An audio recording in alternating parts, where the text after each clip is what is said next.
In 2015, a man named Bill Maris, the one who built and ran Google's venture fund, said something people laughed at, that a human being could live to be 500 years old. 11 years later, in 2026, the first needle of that idea went into a human arm. So before you decide he was crazy, let me show you what this would feel like from the inside, and then how much of it is already real. You are old, not the way you were last year. Old in the way that finally has a date attached to it. You can feel the math of it now, in your knees in the morning, in the way the light seems to leave the room a little earlier every day. So you let them bring you into the white room. And the doctor tells you something that doesn't sound like medicine. She says aging was never a clock counting down to zero. It's a text, a set of instructions your cells have been copying over and over for 70 years. And somewhere along the way, the copies got smudged. Words dropped. Whole pages stuck together. Your cells didn't break, she says.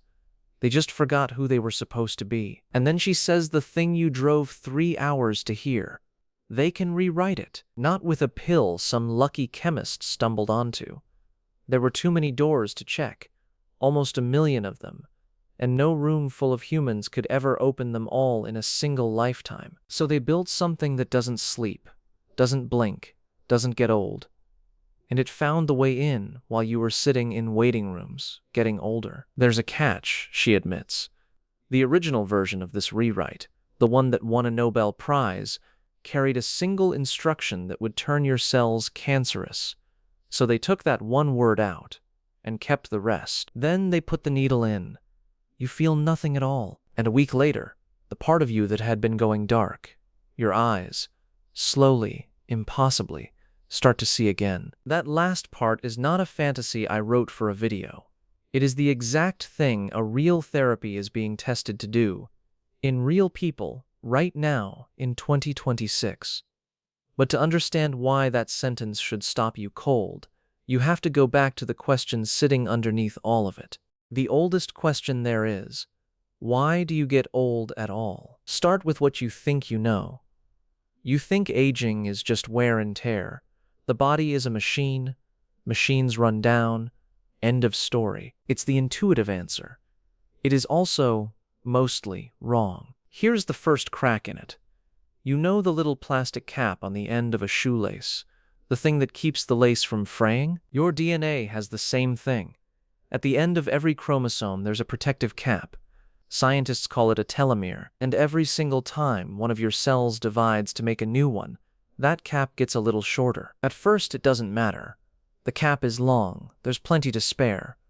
But run the copy enough times, a lifetime of dividing, healing, replacing, and the cap wears down to almost nothing. And when it does, the cell hits a wall. It can't divide anymore. It can't grow, can't repair.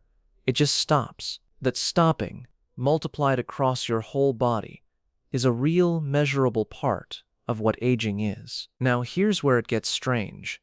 Your body already owns the tool to fix this. There's an enzyme that rebuilds the cap, that lengthens the telomere back out. We've known about it for decades. The people who discovered it won the Nobel Prize for it. So why don't we just switch it on and stop aging? Because the moment you do, you walk straight into the oldest trap in biology. A cell that can rebuild its cap forever is a cell that can divide forever. And a cell that divides forever, without limit, without an off switch, you already know its name. That's cancer. So sit with that for a second, because this is the whole problem in one sentence. The cap that is slowly killing you is the same cap that is keeping you from getting cancer. The thing that makes you age is the same thing that keeps the worst version of death at bay. For decades, that was the wall. Every door out of aging seemed to open directly onto something worse. And that is exactly the kind of problem a human mind, working alone up until now, couldn't solve. But let's go back to those cells that hit the wall, the ones that stop dividing. You'd assume they just quietly die off and get cleared away. They don't. That's the part nobody tells you. They stay. They sit there in your tissue, alive, refusing to leave, unable to do their job. Scientists have a name for them, and it's not a gentle one. They call them zombie cells. And zombie cells are not harmless squatters. They leak. They pump out a steady drip of inflammatory signals into everything around them, and those signals poison the healthy cells next door, and turn some of them into zombies too.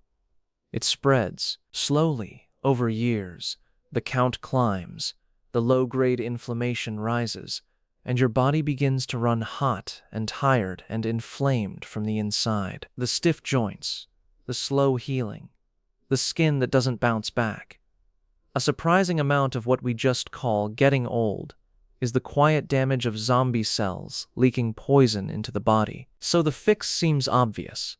Find a drug that hunts down zombie cells and kills them, and only them. Leave every healthy cell untouched. Scientists call those drugs senolytics, and they've been chasing them for years. The trouble is the search. There are hundreds of thousands of possible molecules, and almost none of them are clean. Most things that kill a zombie cell also damage the healthy ones beside it. Finding the rare molecule that kills only the zombies is like searching a stadium full of 800,000 people for the only 3 who are carrying the exact thing you need. 3 is the number. A task like that, done by a human, would have taken longer than the life you're trying to save. So in 2023, a team did something humans, on their own, could not. They handed the search to a machine. They taught an artificial intelligence what a zombie killer looks like, and then they let it read more than 800,000 molecules, every door, at once. It came back with three candidates, cleaner and more precise than the senolytics people had spent years hand-picking. And when one of them was given to old mice, the zombie cells in their bodies dropped. Read that again. A problem so big no human team could brute force it, but a machine could walk the whole stadium and point at the 3 faces that mattered. That is the turn this whole story hangs on. The questions we couldn't answer didn't get easier. We just built something that doesn't get tired, doesn't get old, and doesn't stop at door number 10,000. But clearing out zombie cells only slows the damage. It's a brake. It is not a clock turning backward. And the thing you were promised in that white room, your eyes seeing again, that isn't a brake. That's reverse. For reverse, you need something far stranger. Here's the idea that changes everything, and it's the one almost nobody outside a lab has heard. Think of your DNA as a blueprint, the full instructions for building and running you. Here's the surprising part. That blueprint barely changes your entire life. The hardware is mostly fine, even when you're old. So if the blueprint is intact, why does anything go wrong? Because a blueprint is useless without someone deciding which pages to read. Inside every cell, there's a second layer of information that decides which genes are switched on and which are folded shut, which parts of the blueprint are open on the table and which are locked in a drawer. Think of it as the software running on top of the hardware. And the leading idea today is that aging is not the blueprint breaking. It's the software getting corrupted, noise creeping in, year after year, until a cell that used to know what it was slowly begins to forget. The sharp nerve cell starts reading the wrong pages. Hardware fine, software scrambled. And here's why that one idea is the most hopeful sentence in this entire video. Software can be rewritten. We've actually known this was possible since 2006. A scientist found that if you put just 4 specific genes into a grown-up finished cell, a skin cell, say, something incredible happens. The cell resets. It rolls all the way back to a blank, youthful state, like a phone restored to factory settings. 4 genes, and time runs backward in a single cell. It won a Nobel Prize, but it came with 2 problems. And they're the same 2 problems from that white room. First, a full factory reset is too much. The cell rolls back so far it forgets its job entirely. Your skin cell stops being a skin cell, which is no good to anyone. And second, the worst one of those 4 genes is a known cancer trigger. Reset a cell with all 4, and you're playing with the exact same fire from the very beginning of this story. So here's the elegant fix. Don't use all 4. Use 3 of them. Drop the cancer-causing one entirely and only nudge the software backward, gently for a little while, instead of wiping it clean. Turn the clock back without erasing who the cell is, and without lighting the cancer fuse. 3 genes instead of 4, 1 word removed. And when researchers tried exactly that, the safer 3-gene reset, on the eyes of old, damaged mice, the mice started to see again. Not slower decline. Recovery. Sight that had been lost. Coming back. The clock in those cells didn't just stop. It ran in reverse. So now go back to the White Room. The corrupted text. The million doors searched by a machine. The Nobel-winning rewrite with the one dangerous word taken out. The needle. The eyes coming back. Every single piece of that fiction is built from something that is already real, which is the part that comes next. That was fiction. Here's what isn't. Start with the strangest fact of all. Nature solved this a long time ago. Off the coast of the Arctic, there is a shark, the Greenland shark, that scientists in a 2016 study estimated can live somewhere around 400 years, possibly more, which means a shark alive in the cold water right now may have been born before some of the world's countries existed, and has simply kept swimming through every century since. It is the longest living vertebrate we know of, and it isn't alone. There is a jellyfish, nicknamed the immortal jellyfish, that when it gets old or injured doesn't die. It reverts. It rewinds its own body back to an earlier stage and starts over. A loop it can run, in theory, without end. There is a tiny freshwater animal called a hydra that constantly swaps its worn cells for fresh ones and barely seems to age at all. 3 creatures, 3 different tricks, 1 shared message. Not aging is not against the laws of nature. Nature has been doing it for ages. We were just late to read the answer, so we started reading.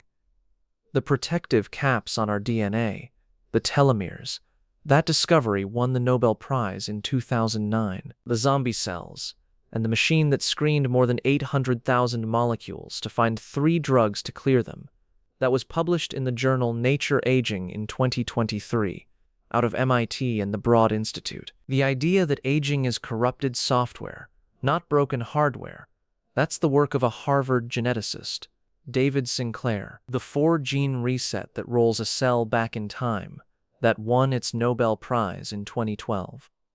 And the safer 3-gene version, with the cancer-causing gene removed, restoring sight in animals, all real, all published. And here is where it stops being history and becomes news. In January 2026, the U.S. Food and Drug Administration cleared the first human trial in history of this cellular reprogramming, the safe 3-gene reset. The therapy is called ER100. It comes from a company co-founded by that same Harvard geneticist. And the very first thing they are testing it on, in real patients, is the eyes, 2 diseases that steal people's sight. The fiction I opened with, the part where your eyes slowly start to see again. That is, almost word for word, the stated goal of a trial that is enrolling patients right now. Which brings us back to one man, Bill Maris. In 2015, the person who built and ran Google's venture fund, and who inside Google founded its secretive anti-aging lab, was asked flatly whether a human being could live to 500 years old. He didn't flinch. He said yes. He said we already had the tools in the life sciences to do almost anything we had the audacity to imagine. People filed it under Silicon Valley fantasy and moved on. He's still doing it today, running a fund built on exactly this kind of frontier. And 11 years after he said it, the first needle went into the first arm. So understand what that actually means. Turning a living cell's clock backward used to be pure science fiction. It is not anymore. It has been done. Sight has been returned to eyes that had gone dark. And as of 2026, it has FDA clearance, and it is inside a human being. Right now. Nature settled the bigger questions centuries ago. A shark born before your country existed is still swimming in the cold to prove that a living thing does not have to age. The capability is real. The tools exist. The door is open, so this is no longer the question of whether aging can be beaten. That question is closing. What you are watching is the first arm, the starting gun, and the only thing no one can tell you yet is how fast it spreads and who gets to stand at the front of the line. You weren't born too early. You were born right on the edge of it, close enough to watch the clock start running backward. Maybe close enough for it to reach you. Tell me in the comments. The clock can run backward now, so who should get to go first?